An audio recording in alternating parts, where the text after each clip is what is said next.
Whew, the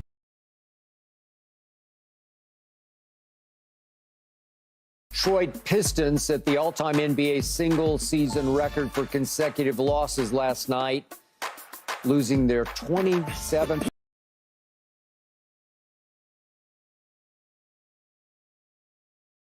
straight game. This one at home to Brooklyn by 6, despite 41 points from Cade Cunningham.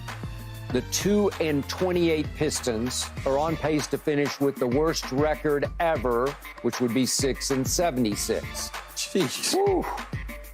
Cunningham, of course, was the #1 overall pick and is in his 3rd NBA season. Pistons coach Monty Williams coached Phoenix to the NBA Finals in 2021, won Coach of the Year in the NBA in 2022 after guiding those Suns to a 64-18 record. So, Keyshawn, how surprised are you that a team with a former #1 overall pick and a former Finals coach and Coach of the Year is this bad?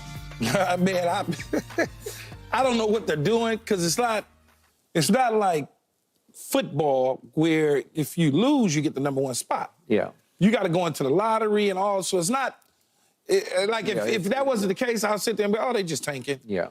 But they got Cade, they got Bogdanovich, they got Marvin Bagley. I mean, they got some players. I don't know what's to make of this, especially Monty Williams' big payday when he got let go in Phoenix, and then all of a sudden he was the hottest thing on the market.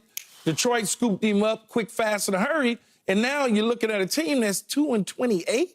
I don't even know what that looks like, though. I mean, it's like you can't win 5 games right now. No. I mean, come on. It's just not going in the right direction, because Monty Williams is a really good basketball. He just is. Or at least he was a really good basketball coach. He is. In his stops in New Orleans as well as Phoenix, and now in Detroit. And he, like you mentioned, he led them to the finals. And it's just, I don't know what to make of it, Skip. They're out there playing, they're trying, but they can't win. And it's in basketball. If this was football, there's only 17 games and they've only won 2. And you sit there and you go, oh, they're not good right now. Yeah.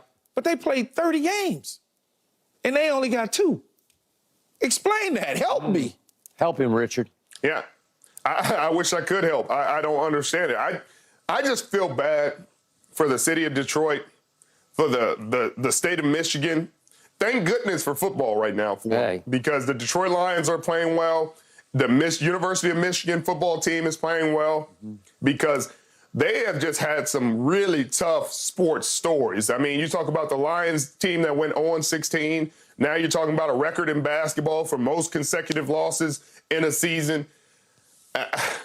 I don't understand it. Because the coach, I really don't think he's the problem. I mean, some of this stuff is just lack of execution, sloppy basketball, lack of effort. The fundamental things that take no talent, effort, and attitude. But I really can't put my finger on what is necessarily the problem there, because they're not getting blown out in every game. No. But they're not winning either. And so in the history of basketball, I don't think this will be a big deal. I think after this season, they'll draft somebody. We'll move on. Nobody will remember who was on this team or who coached it. But I mean, it's just, I feel bad. I feel bad for the players, the coaches, the organization, and especially the fans. They started off 2-1, Skip.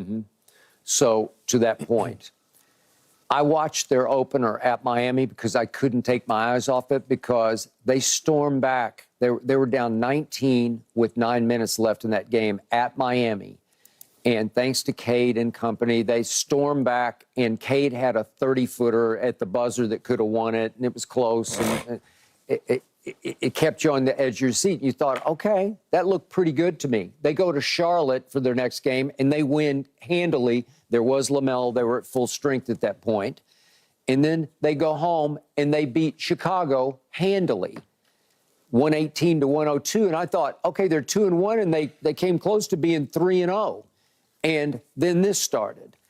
And now we're back to Monty Williams. He is a really good basketball coach. And trust me on this, he's an even better human, because he's about as good as they get when it comes to hearts, Yes. souls, men. Absolutely. And trust me, he's been through worse than Yes, this he because has. he lost his wife in a car crash in Oklahoma City, and it was just horrible. 25th and Southwestern, and I still bleed for that whole moment that he went through. It was just so rough on him and his family. And the point is, he'll be okay. Will this stain his reputation if they go 6-76? Well, it'll go down on his resume. It won't look great on his resume. But now let's get to Cade Cunningham. Okay, this is what I love and don't love about basketball. It can be a one-man sport because if you do have LeBron James early in Cleveland, you can take a bunch of guys and put around him, and LeBron is just so great. He was such a good young leader and scorer that he can transcend. He can lift that team up, and they obviously got all the way to an NBA Finals, ran into my Spurs, who were just too many Hall of Famers, and they got swept, but they got all the way to the finals. So my point is, I did not love Cade Cunningham coming out of Oklahoma State, and I sat right here in this chair and said I would take Jalen Green over him. Jalen Green's just a better scorer, but Cade's a much better all-around facilitator, passer, rebounder. He's got the whole the whole gamut of capability, but he's not transcendent. Some guys just are. They just have that leadership gene or that takeover gene or whatever that is. Cade, with all those pieces you talked about, is not able to lift them up, even though he gave you 41. He gave you 37 in the second half last night, and yet they got outscored down the stretch 26-15. Some guys have that it factor. I don't think Cade does, and it's not a huge. I'm not condemning him. It's just you're asking him to take. You're asking him to do too much. More than he is capable of doing. And so night after night, and they got a tough stretch. They're going to Boston now for their next game. Good luck with that. But they got a rough stretch of games.